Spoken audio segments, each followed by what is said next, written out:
We all need to make smart decisions with our money. The Long-Term Investor Podcast shows you how by distilling complex financial matters into easily digestible lessons. And now, here's your host, Chief Investment Officer at PlanCorp and the author of Making Money Simple, Peter Lazaroff. Welcome to the Long-Term Investor. Today with me is Tadas Viskanta, the Director of Investor Education at Ritholtz Wealth Management. Since 2005, Tadas is also the founder and editor of Abnormal Returns, which highlights the best of the investment blogosphere, and we'll be sure to get into that quite a bit today. Tadas is also the co-author of over a dozen investment-related papers that have appeared in publications like the Financial Analyst Journal and Journal of Portfolio Management, a monograph, Country Risk in Global Financial Management, and the 2012 book, Abnormal Returns, Winning Strategies from the Front Line of the Investment Blogosphere. Tadas, thanks for joining us. Hey, Peter, it's a pleasure. I always share your blog and your newsletter because there is so much information out there, way more than any one person can digest between the traditional media articles, blog posts, podcasts, and videos, but yet somehow you do it. And your site, for me at least, is really important in the curation of good content because I don't have to go visit every website. I can trust you to go do that for me. So let me start with the thing that I am always curious about. How do you do it? Well, first off, I appreciate that. I think that might be the highest compliment. Being able to save people time and energy, I think is maybe the most valuable service that I might be able to provide. So I think that's great. This is something that I've been doing for a long time. And so I have honed some skill at doing it. I'm sure I have more than the traditional 10,000 hours in it. So I have some ability to go through stuff a little bit quicker than somebody else might. And I think there is something to be said just for repetition. I think a lot of times being able to see things play out over time, I think is helpful. And I think that that is something you get just from doing it every day. And I think somebody else who might be dipping in and out over time might miss stuff. And I think being able to see the evolution of things is as important as being able to look at something at a specific point in time. Well, and you mentioned the well over 10,000 hours of practice. How much of your day is committed to just consuming content? Oh, a big chunk of it. A big chunk of it is doing that for myself and for the firm. And to a great degree, it's just something I enjoy. And so it's not, that aspect of it doesn't feel like drudgery or work. I don't ever feel like that's something that's holding me back. Well, I think most financial advisors are aware of your blog. And for any of my listeners who are not, they're surely going to see this in the show notes. They're surely going to see it linked many places. And I include you in a lot of articles I do because I think it's such a valuable resource as people try to consume information. Given how much information you do consume and that you must have a systematic process, how do you think anyone who's trying to figure out where to be looking, short of using your site, of course, how would you advise people to be better consumers of financial information? I think that's a real challenge. I'm not going to discount that aspect of things. And so I think there's something to be said for consistency, but I think you also have to become, part of it is really just having your antenna up and seeing whether it's the headline or whether it's the initial content, what is it are they really trying to say? And so I think so much of what we read and see today is some of it's almost algorithmic. Here's just an aside. I still have a bunch of Google alerts set up for certain terms, which used to be really helpful, but now not so much. For some of those terms, like I have one term is hedge funds. And now all the stuff that hits is just algorithmic junk. And so you have to be able to just not only do you have to be able to look at something and say, where is this coming from? Then the second aspect is, does somebody have an agenda? Are they trying to sell me something? Are they trying to push me to a certain viewpoint, which doesn't necessarily have a lot of evidence backing it? So I think it's twofold. And again, I don't think there's anything wrong with narrowing your focus to start and just picking your spots and then really looking at those on a more consistent basis and being able to see how stuff evolves. And so I think you're probably better off going narrow and building out versus the other way. Well, I like that, narrowing the focus and headlines. I mean, there's a reason when someone is good at writing a headline, it drives clicks. And I know because you follow the media just like I do, headlines churn until they find one that works, or they A/B test it until they find the one that works. I also find that for even my own articles, when they're featured on your site, I find that you've written a better headline than I have half the time. So looking at the headline is interesting if it's descriptive and filtering that way. But I also like that piece that you mentioned, the agenda. What is the agenda behind the writer there?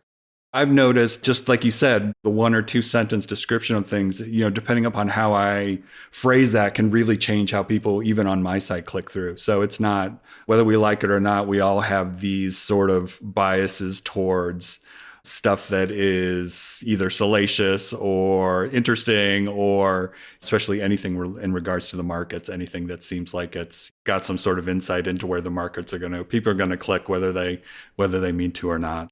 People love forecasts. And I will say that one thing that I've noticed over the years is of all the content that you curate, it usually is not forecast based. And I love that. And that's part of the reasons that I always point to it. Maybe you can share why and I'm making a leap of assumption of having followed you for a while, why you aren't interested in sharing forecast based material as often. I think for me, it's twofold. One is when I started way back when I started the blog, almost everything written about markets was about where a stock's going, where the market's going. I mean, it was very sort of forecast focused. And I was like, that's not interesting to me, in part because one is, and I'm sure you feel the same way. If you tell somebody to buy a stock, at the very least you can do is not only disclose whatever your position is, but also tell them when you've either sold or you've changed your position. And I think people just throw stuff out there and they don't really follow up. And to me, that was really sort of annoying. And it was sort of a reaction to that. But I think the other thing is we're just bad at forecasting. I mean, there's really any sort of academic study on the forecasting ability of economists, analysts, strategists, throw whatever flavor of forecaster in there.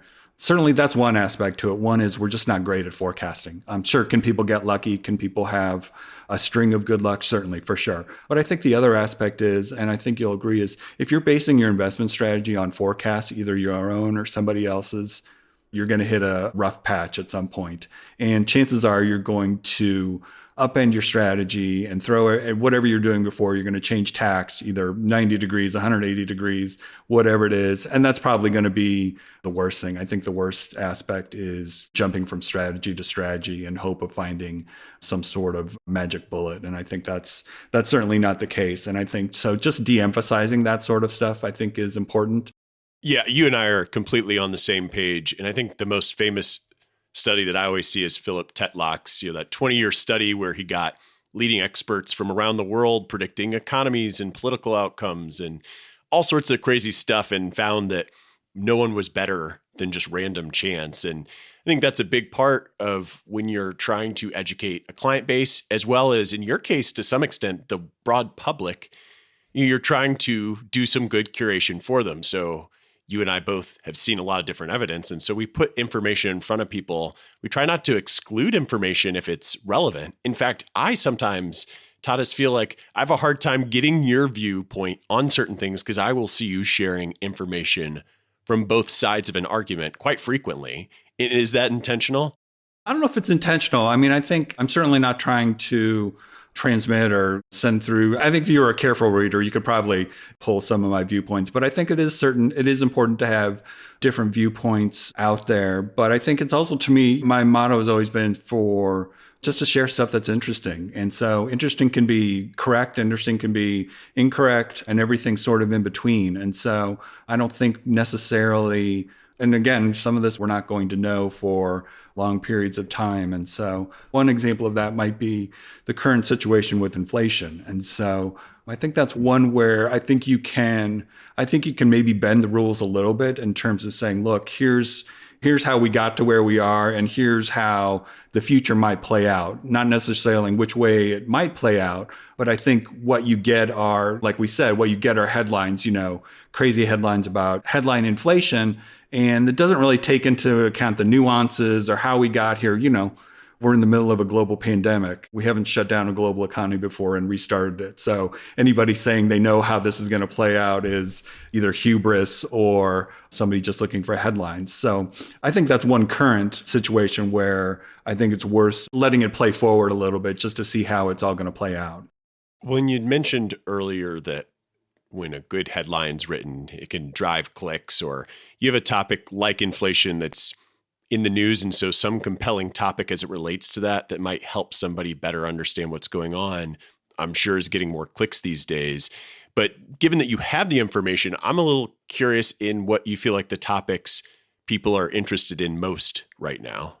I don't spend a lot of time thinking about what people are clicking on. I don't want that to influence me too much. So in that regard, I don't. But anything crypto related is always going to get a lot of attention. Market related stuff is always the biggest clicks, even though it may not be the biggest part of any individual day's Linkfest. And so certainly, I think crypto is certainly at the top of people's minds right now. And it's hard not to be paying attention. I feel like it's the most fascinating thing that I've had in my career, and that's having watched the financial crisis. Fascinating in a very different way in both cases. With most crises, the common thread in them is that you should have an expectation that they'll end and that the world will move on.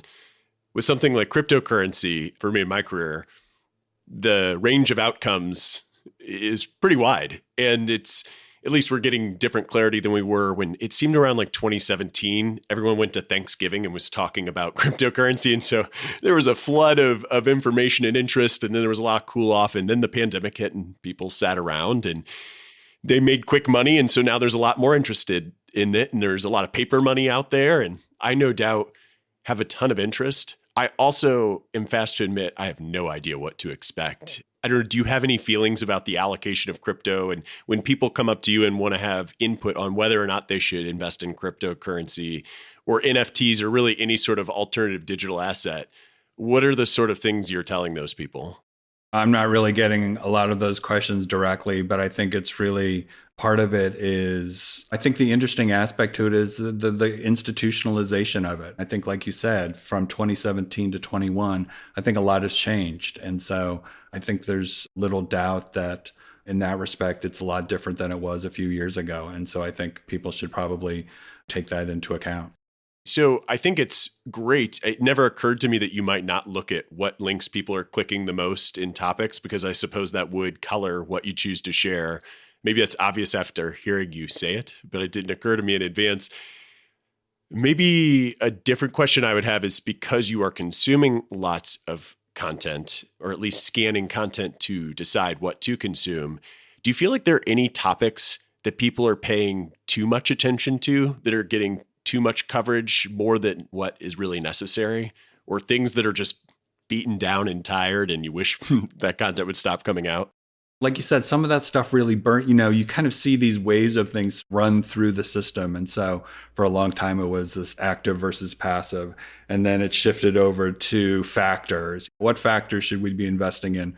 You kind of burn through that as well. And so to me, it's funny. Sometimes you see stuff that still sticks around. You're like, why are people still writing about some of this stuff? It doesn't even make sense anymore. And so those are a function of, I'm sure there's some file at a publisher and they go into that file and they click on it and see what they update some old story. So, but yeah, I think people run through that. One thing I've been thinking about of late, and it kind of dovetails with crypto, is I think to some degree we understate the changes that have happened over the last couple of years. And certainly some of that is pandemic related, but between increased retail participation and not only how retail traders are trading, which is like through options and things like that, cryptocurrencies, and even the spread of sports gambling.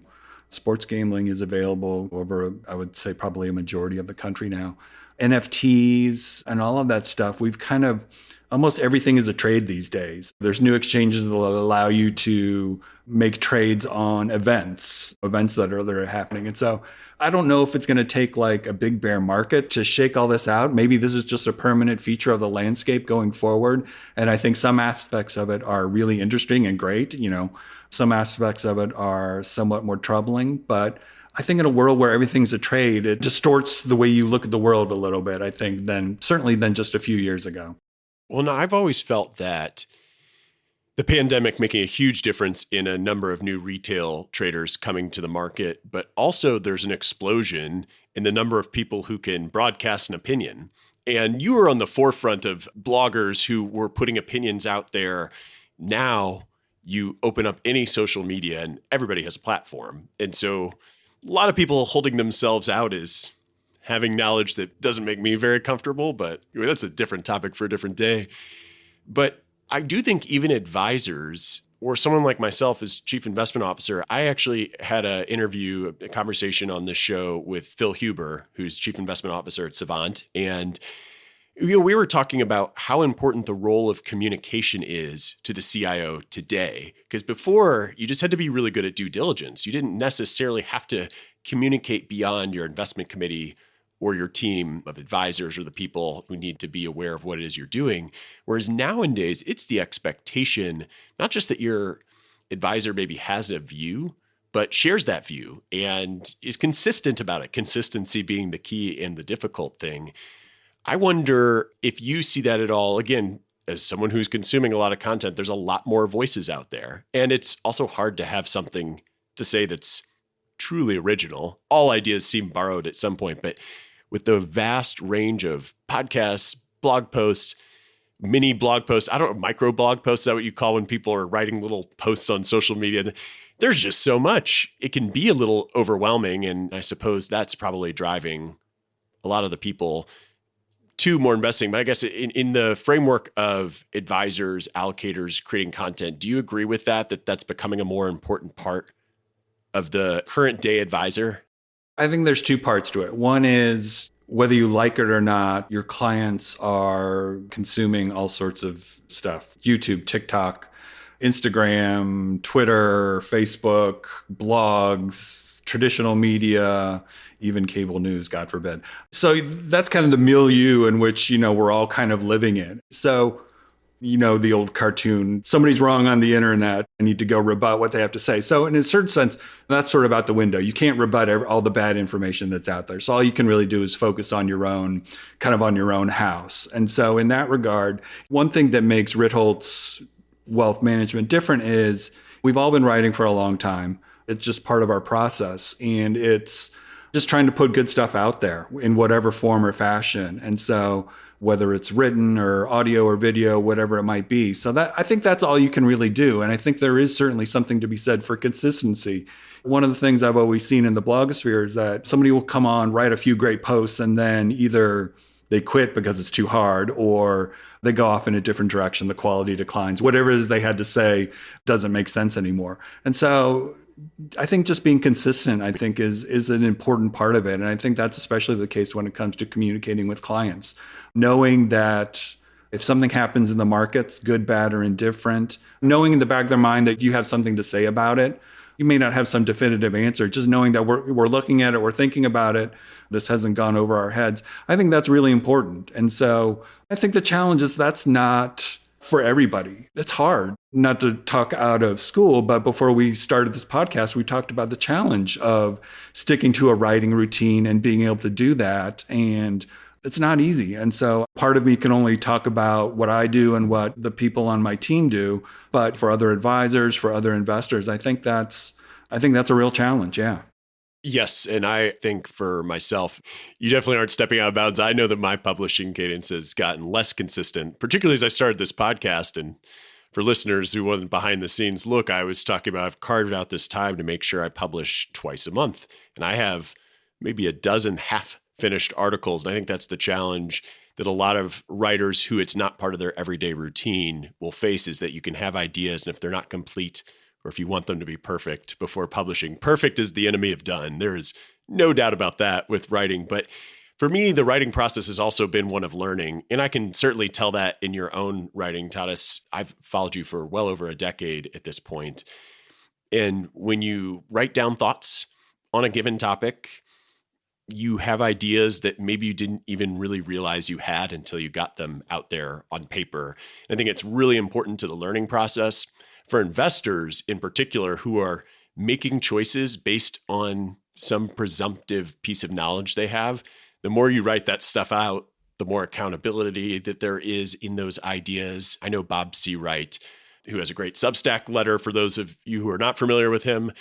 He always talked about writing just for accountability at the onset. And so for me, I think, a lot of this stuff that advisors are doing to write out and to have an opinion, like you said, clients, I think, want to make sure that we're thinking about this stuff. And oftentimes with good investing, the best action is no action.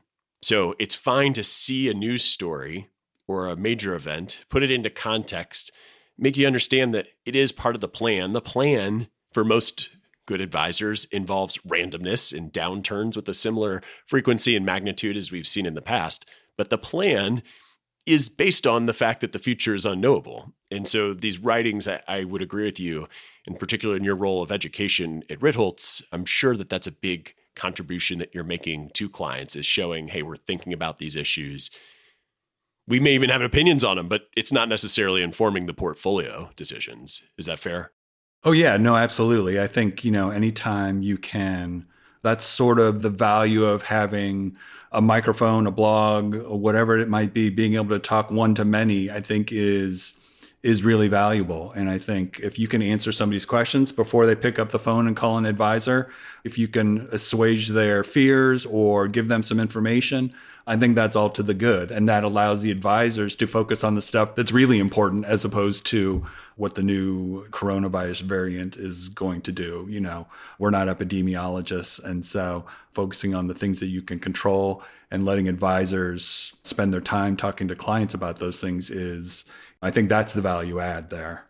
Sure. And usually there's a question behind the question and sometimes a question behind that question that ultimately boils down to, am I going to be okay?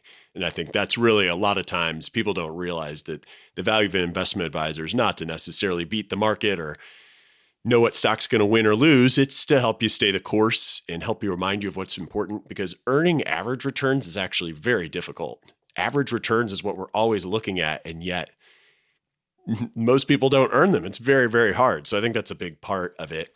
I kind of started out this conversation with asking you, how do you read all this content and how can other people think about consuming information? As you educate your client base and the masses through the blog, if there was one piece of wisdom that you could magically impart to all investors so that they don't have to go and do all this work, what would that be? This is something I've thought about a lot, and all of the great successes in this world, whether they be financial, political, entertainment related, all of the successes come with a big dose of luck, fortunate luck. Anytime you see somebody out there telling you, here are my life hacks for becoming a millionaire, which is also one of my pet peeves. Anytime somebody puts millionaire in a headline, I can usually just click right past it. Anybody who's been successful has been lucky for any number of reasons. And there shouldn't be any shame. It's not like something, oh, you've been lucky. That's just the nature of life. And I think just recognizing that, both when it comes to looking at people that are successful and I think the other side of the coin as well. Everybody's been dealt their own hand in life, and just recognizing that good, bad, and indifferent. And so, and at least when it comes back to investments in the financial markets, some of the worst mistakes people make are trying to piggyback on the success of somebody else. And if that success is just a function of a good draw, a good roll of the dice, or if you use the poker terms, series of hands, it kind of tells you that fast follow-on strategy isn't really going to work very well. Well, that's a good piece of wisdom. I will say for me personally, that was probably the life-altering piece of wisdom. I had read a Michael Mauboussin book, and I remember thinking, holy cow. And I was already somebody who believed in index funds, who believed in low costs, who believed in systematic investing. But there was something about the way he was laying out skill and luck that just clicked for me and really changed the way that I looked at decision-making. Group decision-making is a huge part of my role. And that sort of thing is wonderfully useful. And you mentioned people shouldn't be ashamed of having good luck. Everything is some mixture of skill and luck, but certainly in the investing world, I think if people really understood the contribution of luck more frequently, they would have different desires, different outcomes, different motivations to begin with. So I really, really like that. I would just second that recommendation for the Mobison book. The Success Equation, that's the one for me. Success Equation. And he's got another shorter piece that you can find online if you Google Skill and Luck, which is also a good introduction as well. So yeah. Well, I'll make sure to link that in the show notes. That's good. It changes the way you look at the world. And, you go from a deterministic view of the world to a probabilistic. And so that really changes how you think about things. That is the terminology. People at Plain Corp say I have Peterisms, and talking about probabilistic investing is one of the Peterisms that people poke fun at me for. Mobison is one of those people where I drop everything for and try to read when he puts out pieces. I'm kind of curious for you. Do you have, there's a number of people, but I'd love to hear for you. Are there any authors or thinkers out there that you know that you're going to carve out time when they publish something new? Certainly Mobison for one. I think our common friend Morgan Housel for sure, Jason Zweig. Those are ones that, I'm automatically going to read and take in. And so those are certainly three good ones for sure. Yes, I am right there with you. Those are on the Mount Rushmore of financial thinkers for me. In terms of, again, focused a lot on what other people are interested in topic-wise, is there anything that you're particularly excited about in the realm of investing or financial anything that you're excited about that people aren't talking about, or maybe they are talking about, but you're just particularly interested in? I think one interesting, people are certainly talking about the flood of money into venture capital, which we can argue about whether that's going to be a successful from an investment or financial perspective. I just kind of have my fingers crossed and hope some of the stuff that people are putting money to works. In the past week, there have been two different companies who are looking to commercialize fusion energy. And I'm like, great. I hope one or both of them are successful. Anytime you look at these list of companies that are getting funded and you're like, God, I hope that works. Just for all of our collective sakes, some of this stuff pays off. And you could spend all day just looking at all these companies are getting funded, and you hope that they're obviously not all going to be successful, but you just hope enough of them become successful that, it really has real impact on the economy and hopefully our lives in the future. So for 20 years, people were funding research into mRNA, and happened to be that a couple of years ago, it became super important and changed quite literally millions of people's lives. So you hope there's another mRNA company or something related to it being funded today. So yeah, I think if you're going to be optimistic, that's something to be optimistic about. Yeah, it's funny that mRNA or Moderna itself was really looking at trouble before this pandemic. So it's interesting. And when you mentioned if you're going to be optimistic about it, what's perfect about that is when I am talking to people who are pessimistic about the outlook, a lot of people who maybe see the world and it looks a lot different from the world that they've known for so long, or maybe they let their political views sort of cloud what they think the economic or investing outlook would be.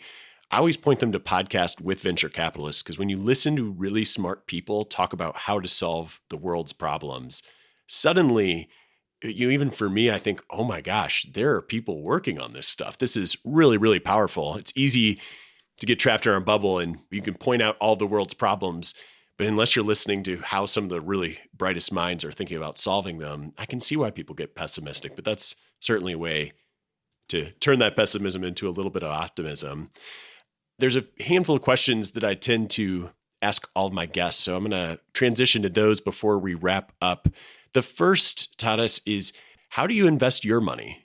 I'll tell you that in one interesting aspect. So when I started, I was dyed-in-the-wool DIY investor. And that's kind of the way when I started the blog, that was sort of in my mind, that was the audience that I was writing for, DIY investor. And today, Ritholtz Wealth Management is my money manager, and I let the investment committee at the firm take care of a lot of those decisions. So outside of that, I do have some stuff in venture capital, which is kind of the mad money, as it were, but the vast majority of it is in the strategies that the firm manages and runs. So over 15 years, part of that's getting older. I think there's certainly an aspect of being able to let go of some of that stuff and being able to, for everybody, I think that's maybe for whether it's Plain Corp or Ritholtz or any other advisory firm, I think just being able to take back that time that somebody might be spending on their investments and worrying about them and all of that, I think, and being able to give over to professionals who think about this stuff all the time and allow you to focus on other aspects of your life. I think that's maybe the greatest value add.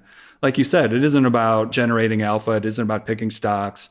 It's really about giving people the peace of mind that they can hand off that aspect to somebody else and focus on other things that are hopefully more interesting. Not everybody is interested in crypto and PE ratios and inflation and all this other stuff that we talk about in the blogosphere. Well, and I imagine it's helpful I know for me, so it probably took me longer to hire an advisor than what made sense. And PlanCorp's my advisor. There's an advisor there who does the work, but it's the accountability. And it's the fact that I just don't have time. Now, I obviously have a lot of influence over the portfolio, so you could say somehow I'm indirectly doing it, but I never am thinking that way. I don't even look at my portfolio. I usually look at it once a year to fill out a net worth statement, and that's about it. So the accountability is huge. And as you get busy, we're both biased. I'm sure all our listeners are saying, of course, two people in the financial advisory space have an advisor, but we do. And there's a lot of value there. The only other point I would make, I think, is that advisors have advisors. They always say the doctor shouldn't be diagnosing their own ills. And the same is for advisors as well. I think having another set of eyes, I think, is important. Like you said, from an accountability perspective, just also from trying to avoid blind spots as well. Blind spots, no doubt. One more question. What does it mean to you, Tadas, to be a long-term investor? It goes back to just exactly what we were talking about. You look at your portfolio maybe once a year, you probably have some sense for what it's doing in the meantime. I think one of the things is there's no one way to invest. We all have our preferences. And certainly from an advisory perspective, we have a certain way of investing as well. That's not necessarily right for everybody. Everybody has their own way. But I think, like you said, I think it's if you have however you invest, as long as you have the comfort of knowing that you have that system in place and that it's running, that you don't have to worry about it. You don't have to hold stocks for 20 years to be a long-term investor. To me, it's more about attitude and the way you view the world and less about specific time horizons in terms of specific securities. I think somebody could be a more active trader and still be a long-term investor so long as they are following a system that they put in place and that they feel comfortable with that is going to get them to where they need to be or want to be. That's a great distinction. Tadas, thanks again for joining me. If people want to find you, where should they be looking? You can find me at abnormalreturns.com, at abnormalreturns on Twitter. You can sign up for the email if you want to get bombarded from me every day. We can do that. I enjoy getting those emails every day, so it's a good bombardment. I'm glad to hear that. But yeah, those are the two places to find me, and always happy to hear from people. And I'll be looking forward to your next blog post. And thanks for having me on. Thank you. And for everyone listening, we'll put links in the show notes, which you can find at thelongterminvestor.com. As always, thanks for listening, and we'll see you next time. Thanks for listening to the Long-Term Investor Podcast. To access free financial resources and submit questions to be answered on the show, visit thelongterminvestor.com. Peter Lazaroff is an employee of PlanCorp and BrightPlan. All opinions expressed by Peter and any podcast guests are solely their own opinions and do not reflect the opinions of PlanCorp or BrightPlan. This podcast is for informational purposes only and should not be relied upon as a basis for investment decisions. Clients of PlanCorp and BrightPlan may maintain positions in the securities discussed in this podcast.